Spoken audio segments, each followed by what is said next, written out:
સોમાભાઈ કઈથી આવ્યા? હાસોટ જિલ્લો ભરૂચ. ભરૂચ જિલ્લો. ભરૂચથી આવ્યા છો. કોણ છે તમારા ઘરમાં? કોઈ જ નથી બાપા.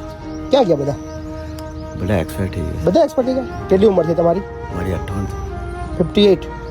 તમારા વાઈફ ક્યારે એક્સપાયર થઈ ગયા? Wife marriage. અચ્છા, મેરેજ નહીં કર્યું. તો ભાઈ ઘરમાં તો બીજું કોઈ છોકરા છોકરીનો કોઈ સવાલ નહીં આવતો.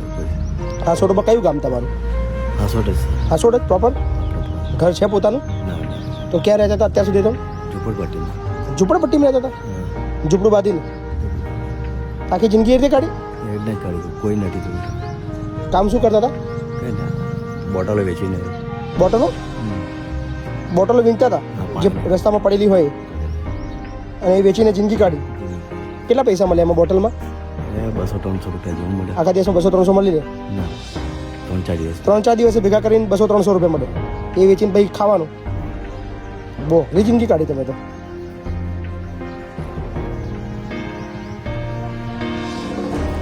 બાપા કોઈ નથી તો પછી હવે ગમે તે રીતે કરવું છે. ભગવાનથી કોઈ તમને મતલબ એ નહીં, ગુસ્સો નહીં ભગવાનથી તમને? ના કંઈ નહીં. કેમ? ભક્તિમાં માનું છું. ભગવાનથી ગુસ્સો નહીં આવતો તમને કે ભાઈ ભગવાન હું આટલી ભક્તિ કરું છું નહીં. પછી આવું કેમ કરે મારા જોડે? નહીં, એવું કંઈ નહીં. કઈ નહીં? નહીં બાપા. કેમ એવું કેમ? એ લોકોને થોડુંક દુઃખ પડે તો ભગવાન લોકો ગાળો બોલતા હોય છે. ના બાપા, હું તો ભગવાનને નમીને જ ચાલુ છું. એવું?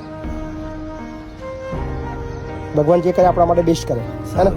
ફાઇનલી તમે અહીંયા આગળ આવી ગયા ને, અહીં તમારે બીજી કશી ચિંતા નહીં હોય, હે ને?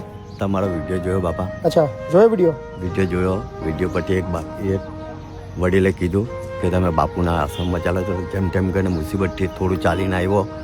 એક ફોર વ્હીલરવાળાએ બાપાએ કીધું કે લો બાપા કાં જવું છે? મૂકુમાં પ્રભુ મારે બાપુના આશ્રમમાં જવું છે, પૈસા નથી એટલે ચાલતો આવો છો. તેમણે મને ભરૂચથી ચાલતા નીકળ્યા હતા તમે?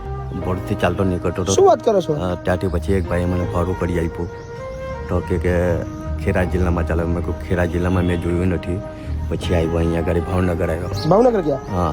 ખેડાથી ભરૂચથી ભાવનગર પહોંચી ગયા તમે? હા, ભરૂચથી ભાવનગર આવ્યો અને ભાવનગરથી પછી એક ભાઈએ મને ભાડું કરી આપ્યું. પછી અહીંયા આવ્યો. વાહ, પરમ દિવસે આ?